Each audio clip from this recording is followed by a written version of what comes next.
Good morning, and welcome to our Politics Discussion podcast. I'm Claire. And I'm Alan.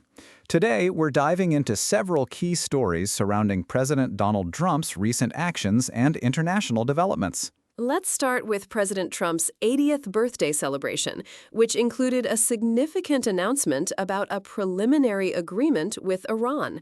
The reporting indicates that Trump hosted a UFC cage fighting event on the White House lawn as part of the festivities. That's quite a unique way to mark a birthday. What were the details of this Iran deal that was announced during the celebration? According to the articles, the deal involves ending the conflict between the U.S. and Iran, and it includes the reopening of the Strait of Hormuz. The agreement also mentions the withdrawal of the U.S. naval blockade of Iranian ports. So, the Strait of Hormuz is a critical waterway for global oil supplies. How significant is this aspect of the deal? The Strait of Hormuz is used to ferry about 1/5 of the global oil supplies, so reopening it has major implications for the global energy market. The reporting suggests that the deal is set to take effect soon, with the strait reopening on Friday. That's a rapid development. What was the reaction from other countries, particularly those in the region, like Israel? Actually, let's shift to that topic now. The interim deal between the U.S. and Iran has sparked significant anger among Israelis, who are criticizing Prime Minister Benjamin Netanyahu. What's the reasoning behind their anger? Is it directly related to the terms of the U.S.-Iran deal? Israelis across the political spectrum are calling the deal a disaster for Israel. They're directing their fury at Netanyahu, suggesting that he hasn't adequately protected Israel's interests in the negotiations.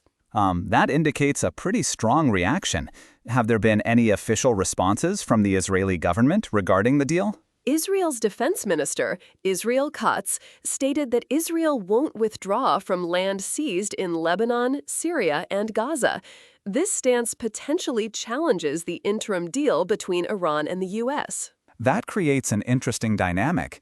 How does this Israeli position align with or contradict the terms of the U.S.-Iran agreement? The U.S.-Iran deal includes the reopening of the Strait of Hormuz and the withdrawal of the U.S. naval blockade. Israel's refusal to withdraw from seized lands could complicate the broader regional implications of the deal. It sounds like there are multiple layers to this situation. What about other global leaders? How are they responding to the U.S.-Iran deal? President Trump is currently attending a G7 in France, where he's expected to discuss the U.S.-Iran peace deal with other leaders. The summit is also addressing issues like Ukraine and trade. So Trump is heading to this summit right after his 80th birthday celebrations. What are the key issues he'll be discussing with his counterparts? The G-Summit will cover several contentious issues, including the Iran deal, Ukraine, and trade disputes.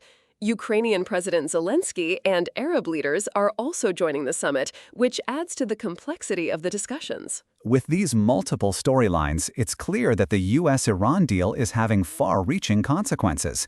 What's the current status of the deal's implementation? According to President Trump's announcement, the U.S. and Iran have reached a great peace deal, with the Strait of Hormuz set to reopen on Friday.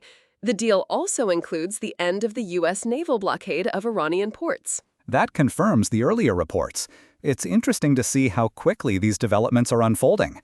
What are the potential next steps following the reopening of the Strait of Hormuz? The reporting suggests that the deal's implementation will be closely watched, particularly in terms of its impact on regional tensions and global oil markets.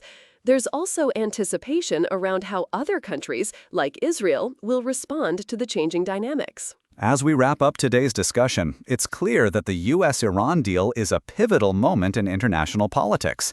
We'll be keeping a close eye on how this situation evolves. Indeed. That's all for today's episode. Thank you for joining us. Goodbye, and see you later.